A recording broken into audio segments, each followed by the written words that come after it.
Hei para orang tua, hei para orang tua, pandang anakmu, jangan pandang anakmu selamanya sebagai anak. Tapi Anda harus bisa memandang anak-anak Anda sebagai seorang pria dan wanita yang punya kebutuhan khusus. Kadang seorang bapak itu menghendaki anaknya anak terus, nggak tahu dia sudah gede, dia bukan anak kecil lagi. Dia adalah anak yang mungkin karena dia imannya kuat, suatu ketika disodor oleh kawannya tontonan yang tidak baik, lalu dia ingin selamat, mencari yang halal. Zamannya zaman rusak ya.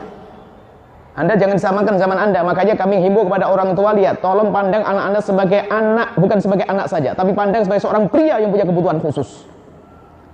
Di samping itu yang kedua, pandang anak Anda, anak yang hidup di zaman ini, bukan Anda yang hidup pada zaman tahun 70. Nggak ada yang ada TVRI miliknya Pak Lurah saja itu. Ya Pak Lurah yang punya TVRI. Hah? Gangguan belum banyak.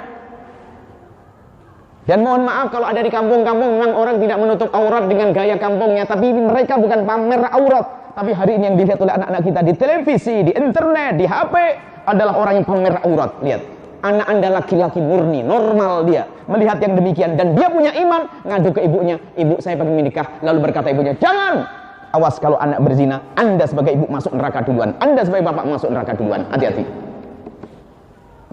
Sebagai ibu dulu saya jelaskan ini. Jangan mempersulit pernikahan putra-putri Anda. Bahkan sampai begitu pentingnya urusan pribadi ini, sampai dikatakan, jika ada seorang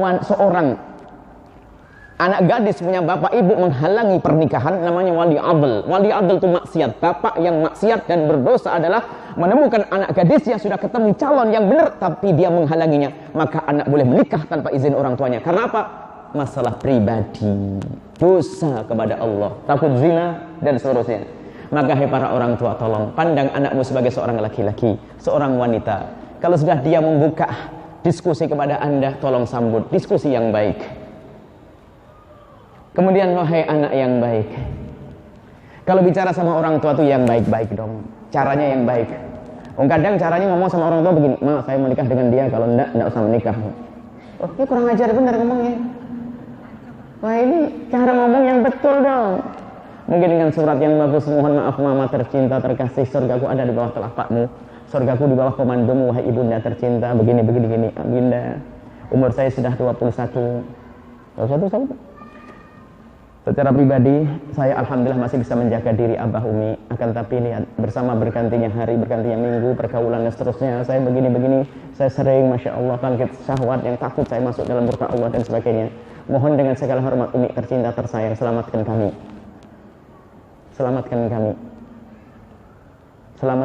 doakan kami agar kami bisa selamat. Ini surat yang pertama. Surat yang kedua adalah kami yakin Abah Umi sudah mendoakan saya agar saya selamat. Dan mungkin ini hanya usulan saja kepada putra yang belum punya pengalaman. Abah Umi yang tercinta, apakah umur seperti saya ini belum bisa seandainya kalau harus menikah?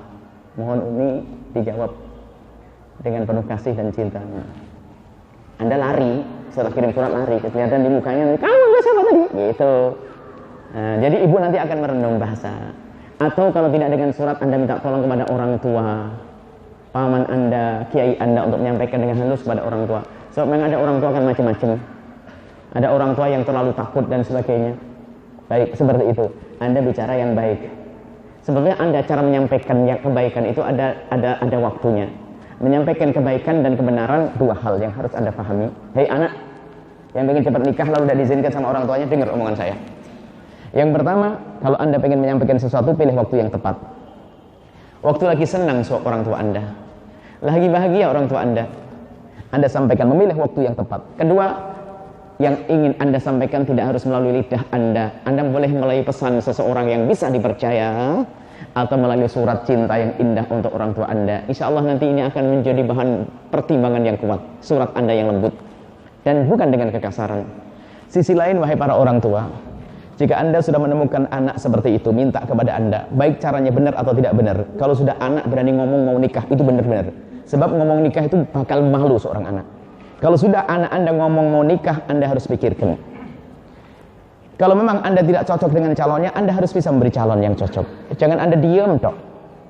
Kemudian masalah calon cocok tidak cocok itu, kita tidak akan menikahkan anak kita dengan malaikat. Kalau Anda wahai ibu yang solehah, bapak yang soleh, kalau Anda ingin punya menantu malaikat sampai mati nggak punya menantu. Menantu Anda adalah manusia yang kalau dia kurang baik dididik bersama-sama. Memang memilih itu penting. Cuman sampai kapan Anda memilihkan orang untuk anak-anak Anda kok nggak beres-beres? Jadi perlu diskusi, anak diajak diskusi atau minta petunjuk pada orang soleh, orang alim, guru setempat itu. Jadi intinya wahai para orang tua, jangan Anda persulit urusan pernikahan anak-anak Anda. Hati-hati.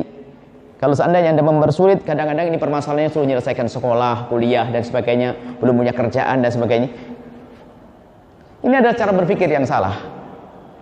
Akhirnya zaman ini Masya Allah Bu, zaman ini bukan kayak zaman dulu loh ya.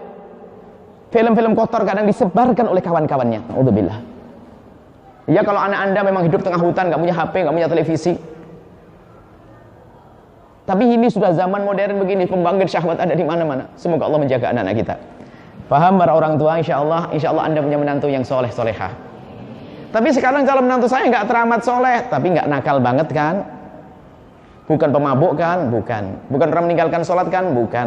Ya sudahlah, tinggal kita didik baik-baik, benar bersama-sama, sama. Anda dengan orang tua harus baik, wahai calon pengantin ya. Inilah nasihat kami kepada orang tua dan sekaligus kepada anak. Anak ngomong yang benar, orang tua jangan membiarkan permintaan anak dalam urusan yang satu ini. Sebab kalau anak Anda minta es krim, Anda tidak boleh tidak memberi, nggak ada masalah. Anda ganti dengan es degan. Anak Anda minta es bubur kacang, Anda jadi bubur ayam, nggak ada masalah. Tapi kepentingan yang satu ini tidak bisa diwakilkan kepada siapapun. Orang tua Anda bisa menyelesaikan. Kalau Anda tidak buka pintu halal, akan kebuka pintu haram. Anda yang memasuki neraka terlebih dahulu. Takutlah kepada Allah. Insya Allah ya. Besok itu ada nikah masal, saya datang. Nikah masal 100 jejer bareng. Hari ini mau ada nikah. Baik, insya Allah cukup.